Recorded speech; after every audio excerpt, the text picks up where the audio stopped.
झांसी में पति के अत्याचारों से परेशान एक महिला ने मुख्यमंत्री से पति की प्रताड़ना से मुक्ति दिलाने या फिर इच्छा मृत्यु की अनुमति देने की गुहार लगाई है। झांसी निवासी श्वेता भीलवार ने मीडिया से बातचीत में रोते हुए बताया कि महज 16 साल की उम्र में 22 वर्ष पहले उसने अपने से 14 साल बड़े सीनियर ऑडिट अधिकारी से प्रेम विवाह किया था। विवाह के समय वो 19 साल की और उसका पति 33 साल का था। श्वेता का आरोप है कि उसका पति स्वभाव से शंकालु और झगड़ालू है। शुरुआती 17 साल किसी तरह गुजरे, लेकिन पिछले 4-5 सालों में हालात असहनीय हो गए।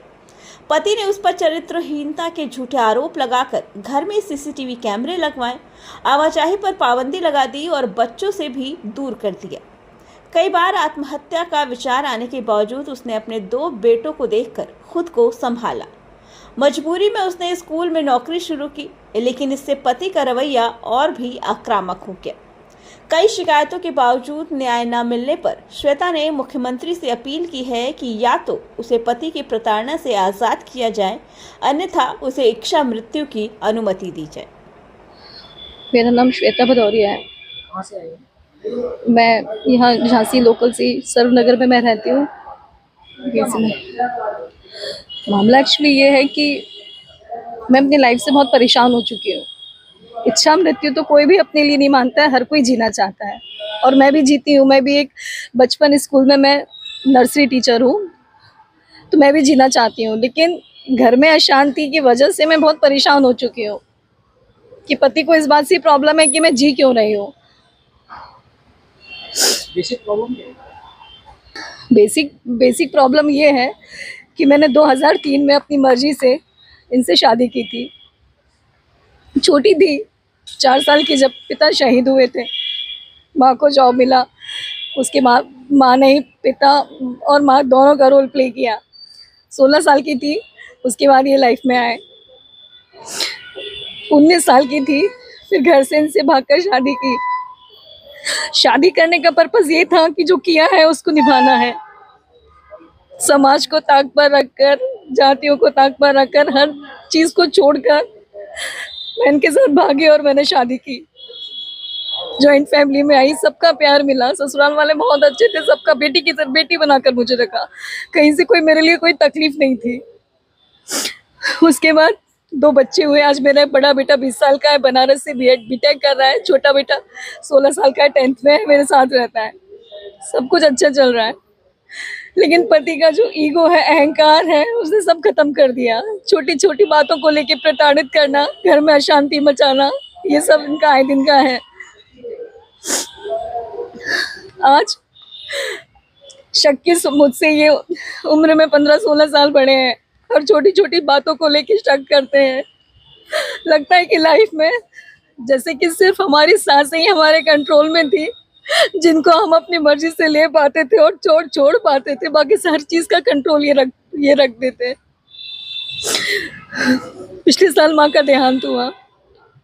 उसके बाद एक स्कूल में जॉब ज्वाइन की, तो इनको परेशानी होने लगी कि ये अच्छे से है क्यों नहीं है, क्यों जॉब ज्वाइन कर ली, तो छुट्टा साड़ है, हमारा बैल है, तमाम तरह के इन्होंने मेरे ऊपर लालचन लगाए। घर में भी आए दिन घर का माहौल खराब करते थे, बेवजह बातों पर गाली गलौज करना, छोटी छोटी चीजों को परेशान करते थे। ससुराल वालों ने साथ दिया तो उनको मना कर दिया कि कोई इससे बात नहीं करेगा, कोई इससे रिश्ता नहीं रखेगा। मेरे भाई ने मेरा सपोर्ट किया। आप लोगों से एक बात पूछती हूँ कि अगर एक बहन अकेली पड़ गई है और उसका भाई अगर साथ दे रहा है तो वो क्या गलत कर रहा है? मैंने बच्चों को मुझसे दूर रखते कि कोई इससे बात नहीं करेगा, कोई रिश्ता नहीं रखेगा। अगर मैं गलत हूँ, आपके पास सबूत है तो उनको सामने रखिए ना। उनसे कहिए कि मैं गलत हूँ और वो सबूत ये है और इसको सजा दो, मुझे सजा दो। घर से ज्यादा ये घर में ऑडिट ऑफिसर है, टूर पे रहते हैं, लेकिन जब भी कभी आते हैं बच्चे के माध्यम से या भाई के माध्यम से ये ऐसा ऐसा बोलते हैं कि वो चीजें मेरे कानों में पड़ती हैं। घर में 2 कैमरे लगवा के रखे हैं कि मैं कब जाती हूँ, मैं कब आती हूँ, मैं क्या करती हूँ। मैं जब मायके जाऊँ तो परेशानी है कि ये क्यों गई थी। 10 तरह के सवाल मुझसे पूछे जाते हैं। अरे आपके पास सब चीजें हैं, सबूत हैं, तो वो सामने लाइए ना, प्रूफ तो करिए ना। मैं बहुत परेशान हो गई हूँ। आपके पति किस विभाग में है? ये क्या नाम है? ये सीनियर ऑडिट ऑफिसर है, ग्वालियर AGMP, क्या नाम? वीरेंद्र कुमार। अच्छा मैम, आपने शिकायत इसकी अब तक कहाँ की है अपने पति को लेकर? मैंने पहले महिला थाने से शुरुआत की थी कि लगा था कि जब मैं परेशान हूँ तो औरत के पास सिर्फ सबसे पहला महिला थाने नजर आता है। मैं सबसे पहले वहां गई थी, फिर मैंने महिला आयोग को भी लिखा, मैंने फिर तमाम जगह मैंने CAG को भी लिखा, मैंने इनके ऑफिस में भी कंप्लेंट डाली, कई सारी जगह मैंने इनकी कंप्लेंट की है। लेकिन जिस तरह से मुझे न्याय मिलना था उस तरह से मुझे न्याय नहीं मिला है। घर में अशांति आज भी रहती है। ये फोन के माध्यम से, बच्चों के माध्यम से, कल ही ये आए हैं बाहर से और कल ही घर में कलेश कर रहे हैं छोटी छोटी बातों को लेके। इच्छा मृत्यु का लिए आपने मांगा है? हाँ, इच्छा मृत्यु के लिए मैंने मांगा है।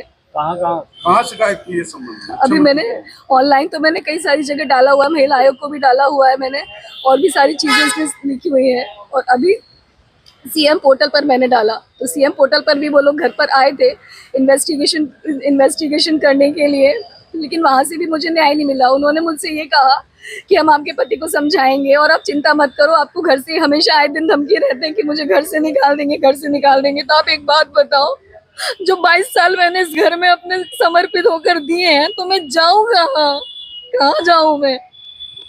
कहीं भी अगर मायके जाऊँ, आप ये बताइए, तीज त्योहार ये अपनी फैमिली के साथ करते हैं, बच्चों को लेके जाते हैं, मैं घर में अकेली पड़ी रहती हूँ।